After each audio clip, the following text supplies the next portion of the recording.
जय माता दी दोस्तों। आज की वीडियो है भगवान परशुराम की जन्म कथा। भगवान परशुराम के पिता ऋषि जमदग्नि हैं और उनकी माता रेणुका है। एक समय की बात है जब ऋषि जमदग्नि और माता रेणुका ने पुत्रेष्टि यज्ञ का अनुष्ठान किया। यज्ञ की पूर्ति के फलस्वरूप भगवान देवेंद्र प्रकट हुए और उन्होंने वीर और तेजस्वी संतान होने का वरदान दिया। देवेंद्र के वरदान से माता रेणुका ने गर्भ धारण किया और वैशाख मास के शुक्ल पक्ष की तृतीया तिथि को भगवान परशुराम का जन्म हुआ था। किंतु इसके पूर्व की कथा भी बहुत रोचक है। प्राचीन काल में कनौज गादी नामक राजा राज्य करते थे। उन्हें एक सुंदर और रूपवान पुत्री थी जिसका नाम सत्यवती था। आगे जाकर सत्यवती का विवाह महर्षि भृगु के पुत्र के साथ हुआ। विवाह के पश्चात महर्षि भृगु ने अपने पुत्र वधू को आशीर्वाद दिया और मनवांछित वर मांगने को कहा। महर्षि की बात सुनकर पुत्रवधू सत्यवती ने अपनी माता के लिए वर मांगने की इच्छा प्रकट की। उन्होंने कहा, मुझे मेरी माता के लिए वर चाहिए। मेरी माता को एक तेजस्वी पुत्र की प्राप्ति हो। महर्षि भृगु ने पुत्रवधू की इच्छा स्वीकार करते हुए कहा, हे पुत्री, मैं तुम्हारी मातृ प्रेम भावना से अति प्रसन्न हूँ। अतः मैं तुम्हें और तुम्हारी माता दोनों को इच्छित संतान की प्राप्ति हेतु वर प्रदान करता हूँ। उन्होंने वर के साथ साथ 2 चरु पात्र भी पुत्रवधू सत्यवती को दिए और कहा, हे पुत्री, जब तुम और तुम्हारी माता ऋतु स्नान कर चुकी हो तब तुम्हारी माँ पुत्र की इच्छा लेकर पीपल का आलिंगन करना और तुम उसी कामना को लेकर गूलर का आलिंगन करना। फिर मेरे द्वारा दिए गए इन चरुओं का सावधानी के साथ अलग अलग सेवन कर लेना। जब सत्यवती की माता को यह पता चला कि महर्षि भृगु ने पुत्री सत्यवती को उत्तम संतान प्राप्त होने के लिए चरु पात्र दिए हैं, तो माता ने उत्तम पुत्र होने की लालसा से अपना चरु अपनी पुत्री के चरु में बदल दिए। चरु बदले जाने से अनजान सत्यवती ने अपनी माता को दिए हुए चरु का सेवन कर लिया। यह बात महर्षि भृगु ने अपनी योग शक्ति से ज्ञात कर ली थी। महर्षि भृगु पुत्र वधू सत्यवती से मिले और उसे सारा वृत्तांत बताया और कहा, हे पुत्री, तुम्हारी माता ने छल से तुम्हारा चरु खुद के चरु से बदल दिया।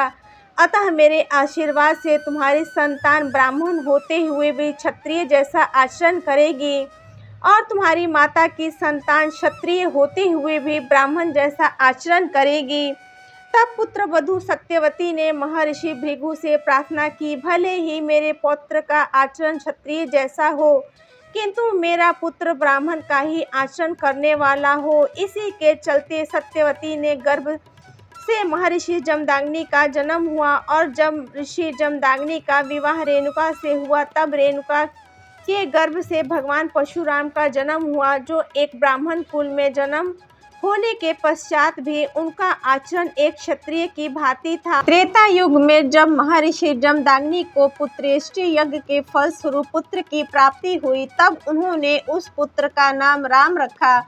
पुत्र राम बाल्यकाल से ही बहुत तेजस्वी और पराक्रमी था। महर्षि भृगु के कथा अनुसार राम का आचरण एक क्षत्रिय का था। उन्होंने प्रारंभ में महर्षि विश्वामित्र और रुचिक से विद्या ग्रहण के किशोर अवस्था आते आते अस्त्र और शस्त्र की विद्या ग्रहण करते हुए उन्होंने भगवान शिव की घोर तपस्या की। तपस्या से प्रसन्न होकर भगवान शिव प्रकट हुए और उन्हें अस्त्र और शस्त्र की विद्या प्रदान करने का वचन दिया। भगवान शिव से विद्या ग्रहण कर राम पूर्ण रूप से अस्त्र शस्त्र के ज्ञाता हो चुके थे। उनकी लगन और अपनी दी हुई विद्या में पारंगत होने पर भगवान शिव ने प्रसन्न होकर उन्हें एक फरसा शस्त्र स्वरूप दिया। यहाँ फरसे को परशु भी कहा जाता है और इसी वजह से वह परशुराम कहलाए। श्रीमद् भागवत कथा में दर्शाई गई एक कथा के अनुसार जब गंधर्वराज चिरतीर्थ अपनी अप्सराओं के साथ गंगा तट पर आए और वन में विहार कर रहे थे, तब हवन अनुष्ठान के लिए जल लेने आई रेणुका के नेत्र उन्हें देख आसक्त हो गए और वह कुछ क्षण तक वहीं ठहर गईं। देखते ही देखते हवन काल समाप्त हो जाने पर ऋषि जमदग्नि अत्यधिक क्रोधित हुए। उन्होंने माता रेणुका के आर्य विरोधी आचरण और मानसिक व्यभिचारिणी के चलते दंड स्वरूप अपने सभी पुत्रों को माता रेणुका के वध करने की आज्ञा दी। पिता की ऐसी आज्ञा सुन सभी भाई विचलित हो गए। पिता जमदग्नि ने अपने पुत्रों का अपनी आज्ञा का उल्लंघन होते हुए देखा तो वह बहुत क्रोधित हुए। ऐसे में अपने पिता के तपोबल से प्रभावित होकर पुत्र परशुराम ने अपनी माता रेणुका का शिरोच्छेद और उन्हें बचाने हेतु आए अपने सभी भ्राताओं का वध कर दिया। जब पिता जमदग्नि ने सारा दृश्य देखा तो अपनी आज्ञा का पालन होते हुए देख वह पुत्र परशुराम पर बहुत प्रसन्न हुए। उन्हें वरदान मांगने को कहा। तभी पुत्र परशुराम ने अपनी माता समेत भाइयों को पुनः जीवन दान देने की इच्छा प्रकट की और उनके द्वारा उनका वध होने की स्मृति को नष्ट कर देने को कहा। इस प्रकार भगवान परशुराम ने अपने पिता की आज्ञा मानते हुए अपनी माता का वध किया।